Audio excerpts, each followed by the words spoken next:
Welcome to Midday. We are joined by Celine, who is the owner of Celine Rose Training.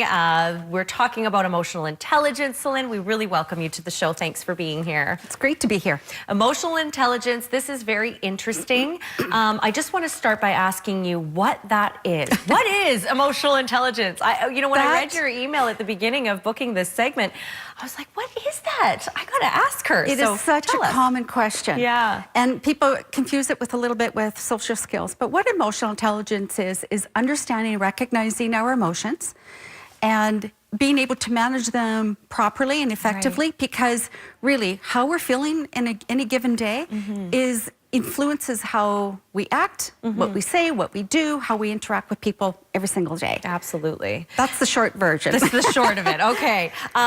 So you're hosting workshops. I know you do a lot of training when it comes to boosting your EI, and you've brought with you a fantastic floor model. Tell us about that. Well, this is a floor model that we use in training, and it has the 5 competencies with the 3 sub-skills that go along with it. So part of the training is that we usually start at self-perception because that's kind of the basis. The self-perception is the red piece, is really understanding our emotions, the baseline. Okay. So if, let's say for an example, if we've had an argument with someone the night before, sibling, husband, kids, get really annoyed, irritated. It happens. It happens. It happens. We come to work, and more often than not, those feelings get translated and kind of dished out to people in the workplace. Yes. Someone who uses emotional intelligence will actually understand that those emotions back there, when they come to work the next morning, has no place in the work environment.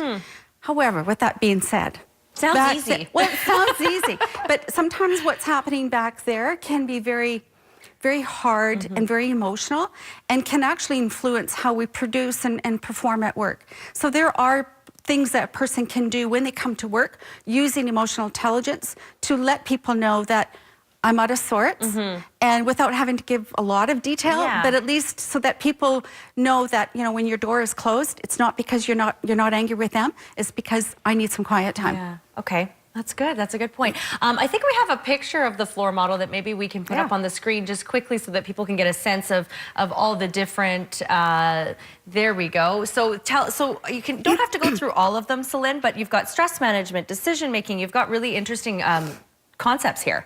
Well, the self-expression, I have to be quite honest, this one is for myself, is the most challenging one, because when we are dealing with a very sensitive situation or a situation that's very challenging, or we're having to have a conversation with a person who's very difficult to get along with. Yeah. Self-expression is that piece where we need to take a step back, because what we say and how we say it, will the other person take it personally? Will they take offense? Will they get defensive? Right. Because if we don't watch what we say and how we say it, that conversation can go sideways very quickly. Yeah. So this one, even though I've been doing this for 18 years, self-expression is still one of my challenging ones. When I'm in that situation, I go in my head, just give me a couple minutes. Yeah.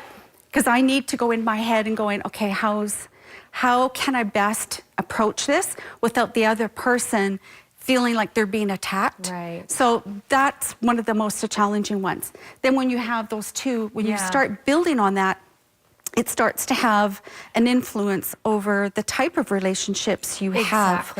So if you are coming across as somebody who's approachable and the person is not being defensive, your level of trust goes up, and so does the respect between you and the other person. And when you start building those levels of trust and respect, what happens when we come to decision making, we realize that we don't have to be the only one that's making the decision. It's not all on our shoulders.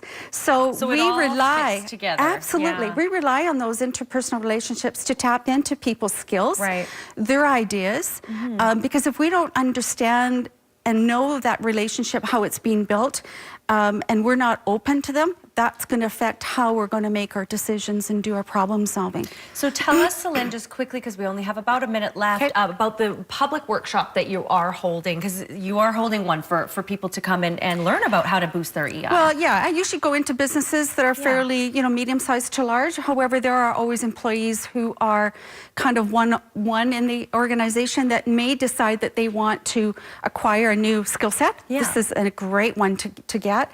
But also, if somebody's in an organization where they want to get noticed as a great leader, this is it. So the workshop is actually next Saturday. It's called Taking the Lead. It's on February the 2nd. People have to pre-register, and they can do it by going to the website, CelineRoseTraining.com, or they can go on to Eventbrite Kamloops, Taking the Lead. It's a full day. It's jam-packed. But you're going to learn lots. It's going to be, Totally. You'll feel really great after the Yes, and we give them done. skills about what to do for the workplace, but also how does it translate into our own personal lives, because this can be used in both.